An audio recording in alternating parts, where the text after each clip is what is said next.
All right, let's dive right in. Today, we're deconstructing a classic detective mystery, but this one's a little different. The most important clues aren't what you hear, they're what you don't. This is the intricate case of the silent symphony. Our story really kicks off with this cryptic fragment from a burnt letter. Just one line. When silence plays its part, truth will sing. It's kind of chilling, right? This single haunting phrase basically sets the theme for the entire investigation. It's a promise that the real story is hidden in the quiet. Okay, let's set the scene. Picture this. It's London, winter of 1891. You've got the fog, a little bit of snow, you know the vibe. A huge new symphony is about to debut, but there's just one problem. The composer is gone, vanished. And that is how this whole mess lands right on the doorstep of 221B Baker Street. So, the man at the center of it all is Maestro Felix Lemaire. We're talking a brilliant, celebrated French composer. And he doesn't just disappear, he vanishes without a trace. And the timing, you couldn't make this up. It's the night before his biggest, most anticipated symphony is set to premiere. And this is how Holmes gets involved. A young woman, Clara Whitmore, shows up at 221B. She's a gifted violinist, one of Lemaire's own students, and she is absolutely desperate.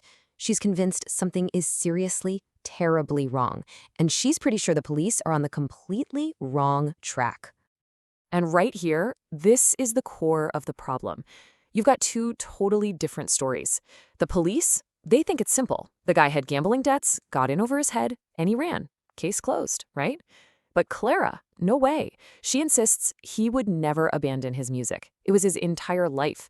And it's this exact kind of conflict, a simple crime versus a complex character. That's like bait for Sherlock Holmes. Okay, but this is where it gets really interesting.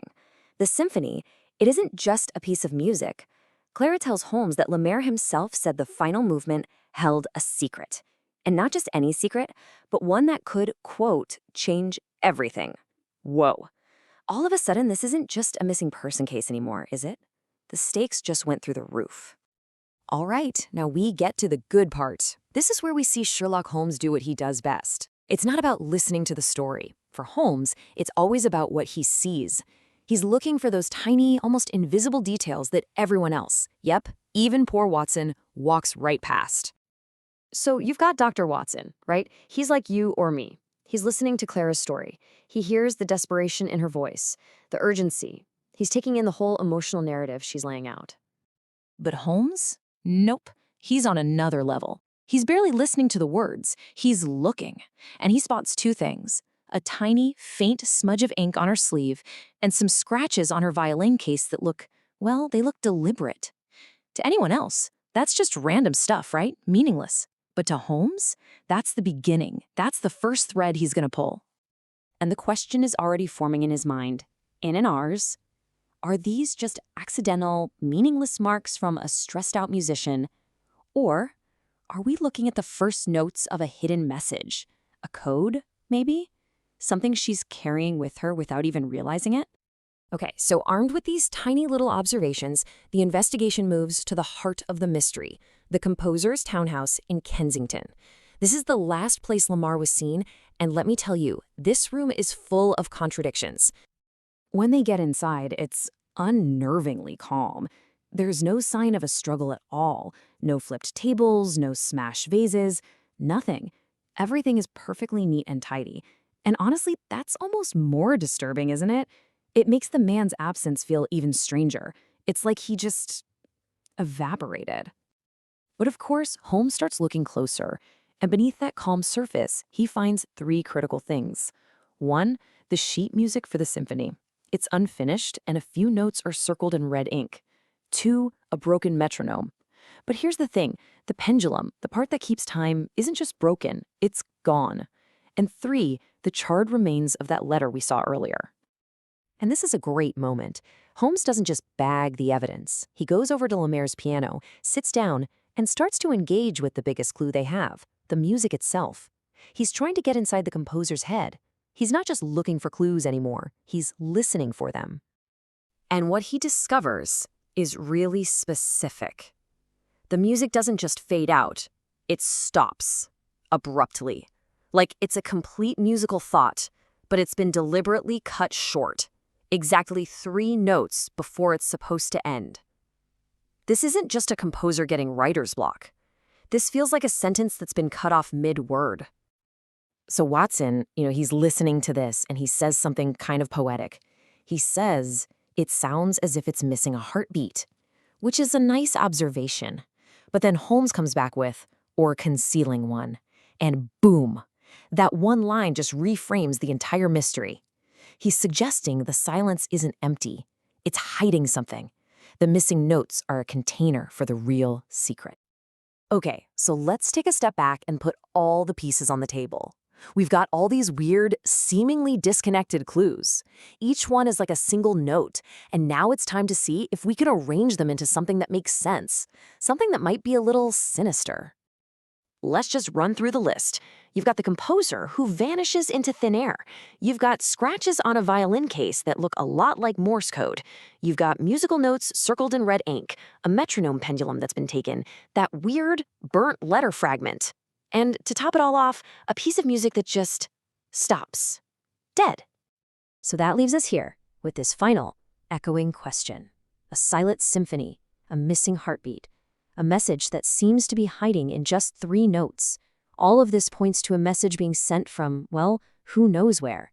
The puzzle is perfectly set. What dark secret, what vital truth was so important that Maestro Lemaire had to encode it in the very silence of his final symphony? Dr. Watson really just hits the nail on the head with this one. We're about to see how the absence of something, a missing note, a quiet moment, can actually be the loudest clue in the entire room. So, this is the big question, right? In a world that's just full of noise, how can a carefully planned silence end up exposing a crime that a whole symphony was actually meant to hide? This is exactly the puzzle Holmes has to solve. To really get our heads around this puzzle, first we have to meet the key players. And right away we're going to see these little clues that something is just really wrong in London's classical music scene. So, first up, we have Professor Adrian Blythe. He's a talented composer, for sure, but he's always been stuck in the shadow of the now-missing Maestro Lemaire. When Holmes questions him, Blythe is pretty dismissive. But Holmes, you know how he is. His eyes lock onto this one tiny detail. Blythe's hands. They're not just trembling. They have these weird chemical stains on them. A tiny little observation, but it's enough to get the detective's mind racing. Okay, so with that first little seed of suspicion planted, Holmes does what he does best. He heads back to Baker Street to connect the dots that nobody else can even see. It's time to decode the evidence. The first piece of physical evidence he has to work with is just some residue from a letter that was partially burned in Lamar's study. Now, to you and me, that's not much. But for Sherlock Holmes, it's more than enough. He immediately puts his chemistry skills to work analyzing the ash. And the analysis, it reveals something pretty shocking. Traces of mercuric chloride. That's a really potent poison. And suddenly, those chemical stains on Professor Blythe's hands don't just look suspicious anymore. They look sinister. This isn't just a missing persons case anymore. This might be attempted murder. But, poison is only half the story here. The very next clue is hiding in plain sight, in the one thing Lemaire left behind, his unfinished symphony. Holmes starts looking at the sheet music and notices these musical notes circled in red ink, and they seem totally random. But this is Holmes we're talking about. He knows there are no accidents in a case like this. He's pretty sure it's a musical cipher. It's actually a classic way to hide messages, where the notes themselves become a secret code, a language hidden right there in the melody. Lemaire was trying to tell them something. So, how'd he crack it? Well, the logic is actually beautiful in its simplicity. First, he just looks at the circled notes, ignoring everything else. Then, he does a basic substitution. He treats the musical scale like the alphabet. A is 1, B is 2, you get the idea. And finally, he just translates that string of numbers into letters, turning a melody into a message. And what does the music spell out? 2 words, and they are absolutely chilling. Wellington Vault. Lemaire wasn't just writing a symphony. He was pointing them to his own tomb. Armed with this location, Holmes, Watson, and Lamar's mentee Clara all race to the Wellington Crypt, which is deep beneath St. Paul's Cathedral. And this place, it's known for a very, very unique and eerie property. See, this isn't just any old crypt. The Wellington Vault is an anechoic chamber, which is basically a room designed to completely absorb sound. echoes literally die the instant they're created. It's a place of deep, unnatural silence, the perfect spot for a so-called silent sonata. Inside this silent chamber, they find a huge, coffin-shaped shipping crate. They manage to pry it open, and there he is, Maestro Lamar. He's unconscious, barely breathing, clearly a victim of the poison. But, and this is the crucial part, he's alive. After Holmes manages to revive him, Lemaire's first words are an accusation, plain and simple. The motive here wasn't just rivalry, it was theft. Blythe wasn't just trying to silence a man, he was trying to silence the truth that was hidden in his music. So now we've got the who, the what, and the where. But to really understand just how clever this whole crime was, we need to get to the most important part, the why. What on earth was Lemaire's music about to reveal? And this is where it all comes together. It's just genius. Turns out, Blythe had plagiarized melodies from some of Lemaire's earlier, lesser-known work. So to expose him, Lemaire composed this new symphony as an acoustic trap. He knew that if it was played in a concert hall with just the right acoustics, certain notes, his silent sonata, would make the stolen parts resonate in a weird way, audibly proving the theft to the entire audience. When you think about it, it all just boils down to two composers with completely opposite goals. Lemaire was using music, even silence, to bring a hidden truth to light. Blythe, on the other hand, was so desperate to be heard and famous that he was willing to steal and then kill just to protect that stolen glory. And when he's finally confronted, Blythe delivers this really bitter confession. It's just a tragic, pathetic admission from a guy whose ambition completely soured into crime. He really believed that noise and fame were the only things that mattered, and he couldn't stand the truth that was hiding in the silence. And that brings us to the final act of our story, the encore, if you will. With Blythe arrested and Lemaire on the mend, there's just one last piece of business to take care of, the music itself. About a week later, Lemaire's mentee, Clara, takes the stage. She conducts the now-finished symphony. The same music that was once a coded message and an elaborate trap for a thief, now just gets to be what it was always meant to be. A masterpiece of sound, its secret finally resolved into harmony for the whole world to hear. Watching the performance, Dr. Watson thinks back to his journal entry. For him, the silent vault and the silent notes were never really empty. They were echoing with the truth of Blythe's crime and Lemaire's incredible genius. But of course, Holmes, ever the pragmatist, has to get the last word in. He gives a little smile and reminds his friend that art, music, it can all be deceptive, but logic, reason, the cold, hard numbers of that cipher, those things never lie. And that's just a perfect summary of their two different ways of looking at the world. This whole story kind of leaves us with a final thought, doesn't it? Lemaire hid the truth in his music, Watson found it in a poetic silence, and Holmes uncovered it all with simple mathematics.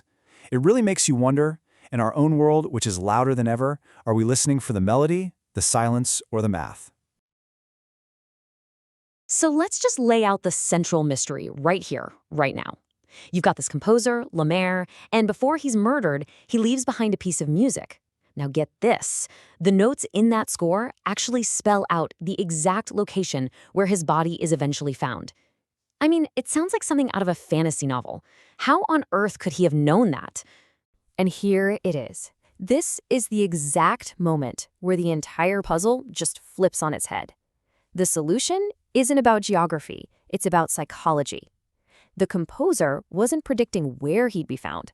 He was predicting the behavior of the man who was going to kill him. And that one little shift in perspective, well, it changes absolutely everything. See, Blythe wasn't just your run-of-the-mill criminal. This was a man totally controlled by his own flaws. He was incredibly envious, super vain, but his real defining feature, the thing that made him tick, was this all-consuming obsession with silence. He even had a favorite spot, the Wellington Vaults, which he actually called the purest silence in London. To him, it was like a holy place. And that obsession, well, that was his greatest weakness. This really breaks down the two ways of thinking about it. The map theory is just literal, right? A set of directions from point A to point B. But the mirror theory, now that's where the real magic happens. The message wasn't a map for other people to find a place. It was a mirror held up directly to Blythe, reflecting his own soul, his own obsessions, his own predictable nature right back at him. So what this really tells us is that Lemaire's true brilliance had nothing to do with cryptography. It was his deep, almost scary understanding of human nature. He knew Blythe so well, I mean so well, that he could predict exactly what he would do when pushed by his envy and his twisted ideas. This wasn't magic. This was pure psychological foresight.